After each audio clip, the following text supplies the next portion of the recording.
Om Jnanatimirandhasya Jnananjana Shalaka Chakshurmilitam Yena Tasmai Shri Gurave Namaha.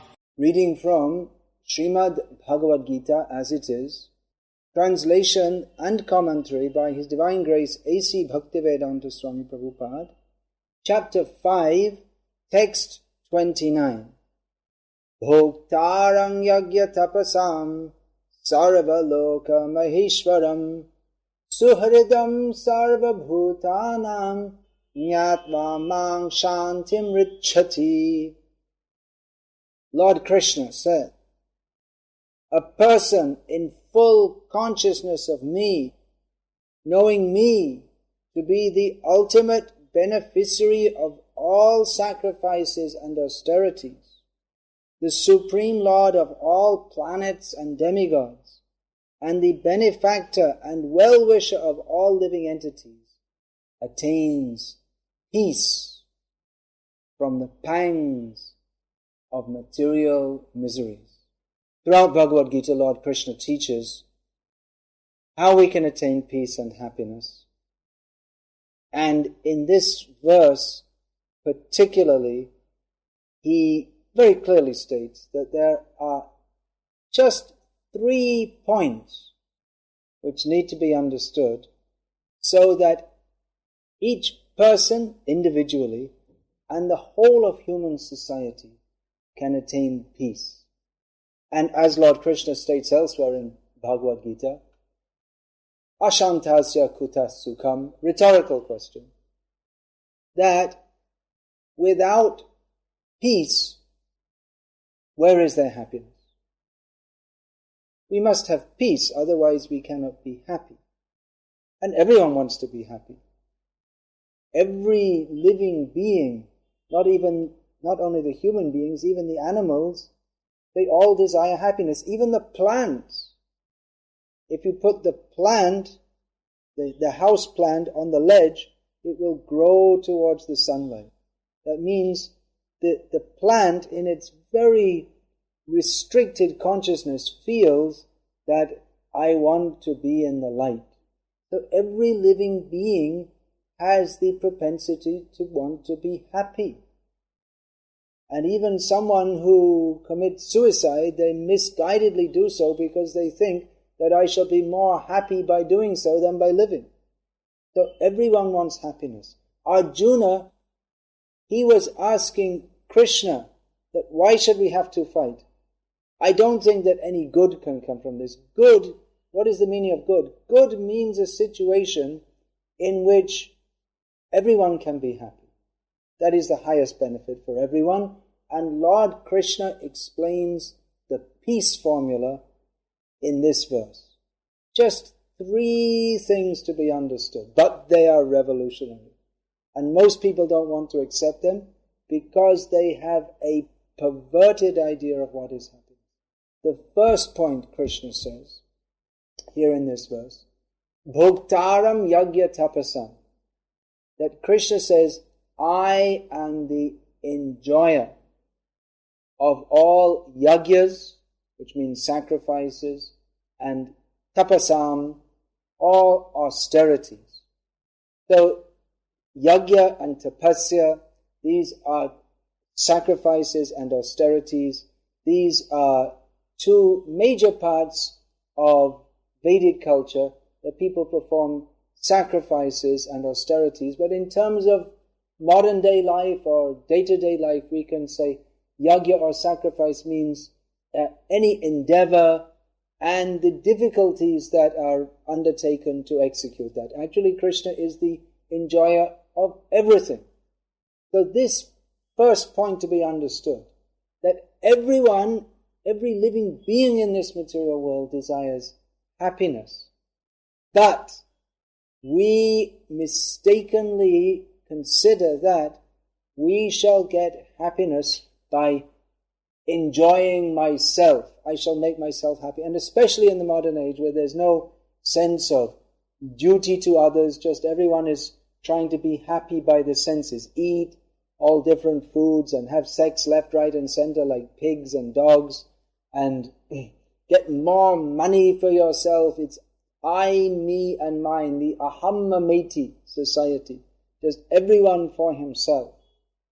So in the modern age, people have more opportunity than ever previously in history, at least in the modern history we have recorded the last 2,000-3,000 years, something like that. But the modern society has evolved on the premise that everyone should have as much possibility or opportunity to engage in sense gratification, eating, sleeping, having sex, all these different activities. But at the same time, we see that modern society is more confused than at any time in history, and there's more mental disease, and people are not happy. People are not peaceful. We have so many modern contraptions in the modern age, but the most advanced technological contraptions are those for killing other people. This is our progress. So human society has developed so much technologically, but our consciousness has not developed. In consciousness, we're like the dogs and the cats. So our so-called progressive modern human society, the main center is sex. Gross sex life. Sex life, that should be for production of good children, but just look, internet. This whole internet was developed, so much technology, so much good brains went into developing it, and what's the main use of the internet? Pornography. Dog consciousness, pig consciousness. So this so-called progress, we're just becoming degraded because we don't understand that we are meant for serving God. We're not supposed to live like sophisticated animals with no higher sense of duty or morals, and above all, to understand that He is the enjoyer. Now, when we say, or when Krishna says that He is the enjoyer, what does that mean? Krishna is not a degraded, foolish person like ourselves. His enjoyment is transcendental enjoyment. That is an exchange of pure love, of which we have no idea in this material condition. What we call love in this material world is simply an excuse for wanting to exploit others. There's no actual love in this material world. Love means love for Krishna. As long as we don't understand that we are eternal spirit soul, part and parcel of Krishna, servant of Krishna, our endeavors to love in this material world will always be frustrated. So we should understand that everything is meant for the transcendental pleasure of Krishna, and that is the spiritual world. There is a spiritual world beyond this miserable material world where everything is temporary. We want to love, but our love is thwarted. We want to live eternally, but time takes us away. We're forced to die. There is this spiritual world where everything is eternal and full of bliss and full of transcendental knowledge. And Krishna lives there, and all his pure devotees live there, and there's no death, and everyone is simply thinking how to love Krishna, how to make Krishna happy. So in this material world, we can qualify ourselves to go to that spiritual world simply by understanding that everything we do is meant for the pleasure of Krishna. Krishna is very easy to please. He's not a difficult taskmaster. As he will describe later in Bhagavad-gita, if we offer him with love, Krishna wants our love. If we offer him with genuine love, leaf, flower, patram, pushpam, palang, toyam, fruit, water, Krishna will very kindly accept it. Krishna is not a nasty person. He is the supreme, loving, merciful Lord. He wants our love, but if we don't offer our love to Krishna, then we'll offer our love to our country, what we call love, to our dog, to our girlfriend, and then one girlfriend, another boyfriend, and it goes on and on and on. But the real center of love is Krishna. This point to be understood. It seems like a small point, but it actually requires a revolution in consciousness. Because everything we do, we're simply thinking, what can I get for me? Even when we pretend to be nice to others, it's only because we want to get something back from them.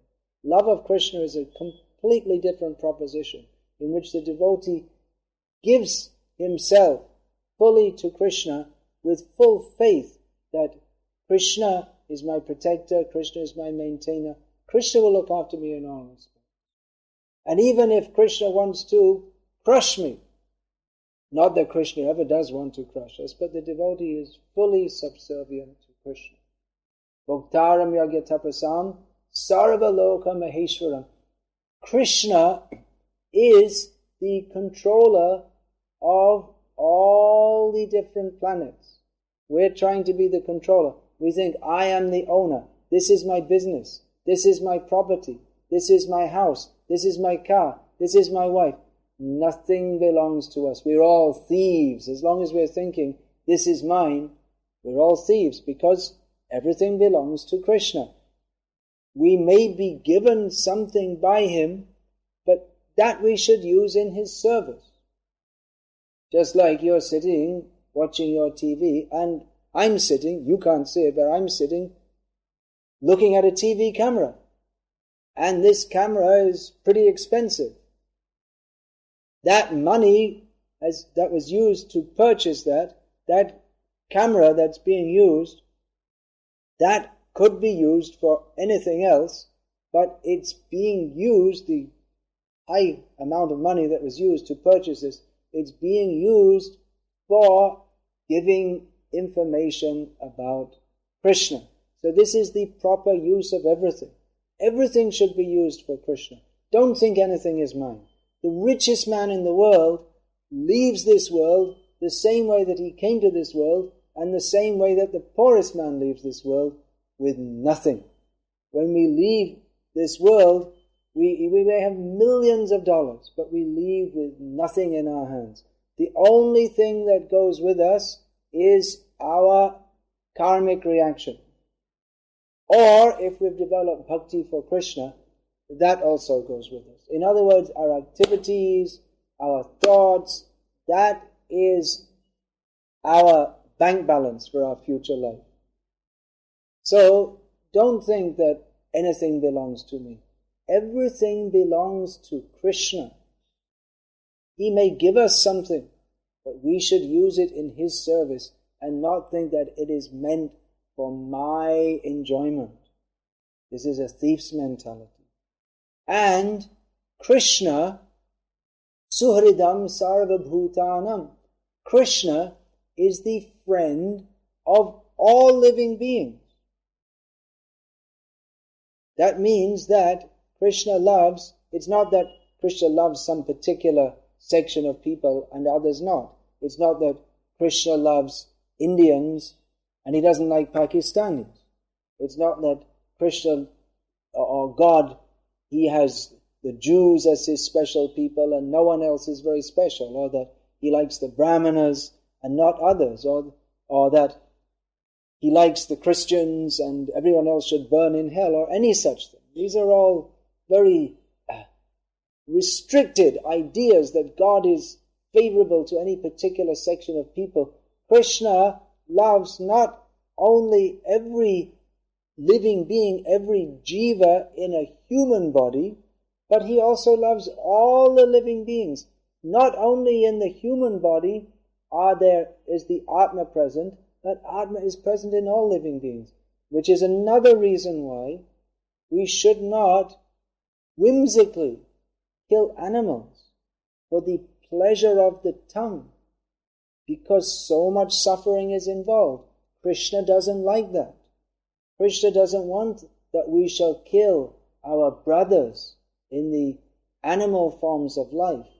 Krishna is Gopal, Govinda. He is the protector of the cows. So to kill the cows, or the goats, or the chickens, or whatever, just for the pleasure of the tongue, that is not pleasing to Krishna. And that will not bring peace in human society. It's a great dichotomy that the great nations of the world, they're going and fighting in other nations for the sake of establishing peace and justice and humanity and democracy, while in their own countries they're killing millions of animals daily in the slaughterhouse.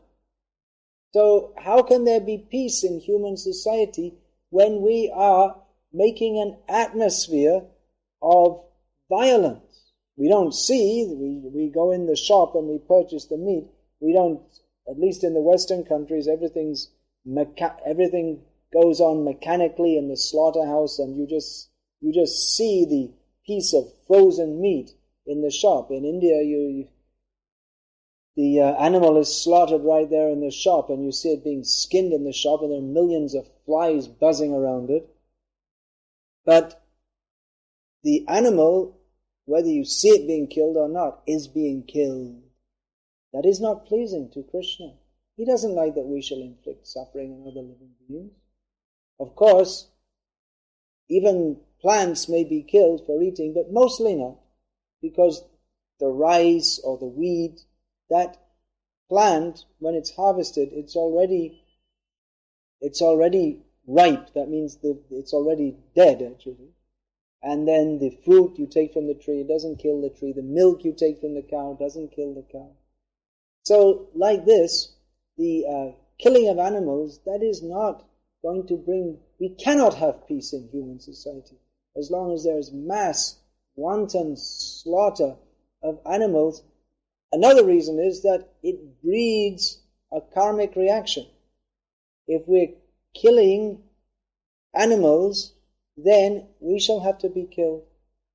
Mass slaughterhouses means that even without reason, nations will go to war. They will fight each other. Now terrorism.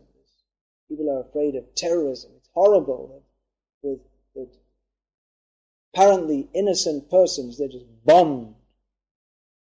But who is innocent? Everyone is eating animals, and the consciousness that enters through that, the consciousness that it's all right to kill others. So if we kill an animal, then the next step is we'll kill a human being. So Krishna is the friend of all living beings. So don't kill other living beings when we don't need, it's not necessary. That's one thing. And another thing is that Krishna is the friend of all living beings means that we should not try to take his position. We should not try to usurp his position. Sometimes we think, oh, now I've become a great welfare worker. I'm donating so much money for helping the poor. But there are so many people who have helped the poor, and still the poor are there. There's some famous welfare worker in Calcutta. Everyone was lauding, done so much to help others, but still so many poor people. And another point is that they may be poor due to their present karmic situation, but who is rich in this life, they may be poor in the next life. And we are all poor because we all leave this world with as much money as we entered it. That means we enter with nothing in our hands. So whether one is rich or poor, or whether one is crippled or blind or whatever, what we really need to know is our relationship with Krishna. Otherwise, we have to suffer birth after birth after birth after birth in 8,400,000 species of life. So real welfare work means not, I will open hospitals, I will open schools so that everything can develop. But this is simply development in ignorance. If we don't understand that our relationship is with Krishna. This is the real purpose of human life. So opening such a school doesn't help such children. You have to give them knowledge by which they can get free from birth and death. That is actually helping others. If we want to actually help human society, if we want to serve human society, then we have to know what is actually beneficial for them, and to give them some education whereby they can be in more ignorance and think that, oh, now I know so much, I've got a good job. This good job, there's no such thing as a good job. Good job means that you're working so hard and forgetting Krishna. What is the use? Of course, everyone has to do something, but if we don't remember Krishna, then our whole life is spoiled. This point we should understand. This Krishna consciousness is not a hobby or some means to pass the time. It is vital for all of us. Because of not understanding this, we can not gain peace, nor happiness, neither individually, nor on the national level, nor on the international level. And now they're very busy traveling into space and they can go to Mars or whatever and make a big mess up there too. If they don't understand that everything is meant for the satisfaction of Krishna. He is the supreme controller. We should serve him. So just these 3 lines of advice. Krishna is the supreme enjoyer. We should not endeavor to enjoy independently of him. We should do everything for his pleasure. Point number 2, that Krishna is the controller of everything. So we should stop trying to control and thinking I'm the big boss and just submit to his plan, become his humble servant. And point number 3, Krishna is the friend of all living entities, so we should stop acting inimically to everyone, and we should act in a manner that is actually friendly to all. That means by preaching Krishna consciousness to others. So if these 3 points we understand, individually we can attain peace and happiness, and the whole of human society can attain peace and happiness. And if we don't understand this, we can have millions of planning commissions, we can elect different leaders, we can make different theses and political schemes and write books and have protests, and all this is completely useless. All the endeavors of welfare societies, all the endeavors of planning commissions, all the cheating and lies of politicians, it's all completely useless because we are simply floundering in ignorance of the actual fact that peace can only be attained by understanding that Krishna, the Supreme Personality of Godhead, is the enjoyer of everything. Krishna, the Supreme Personality of Godhead, is the Lord and Master of everything, and that Krishna, the Supreme Personality of Godhead, is the supreme friend of all living beings, and that we are all his servants. That's all we need to know. Hare Krishna, Krishna Krishna, Hare Hare. Hare Rama, Rama Rama, Hare Hare. The ancient wisdom that you have just heard is contained in the publications of the Bhakti-Vedanta Book Trust.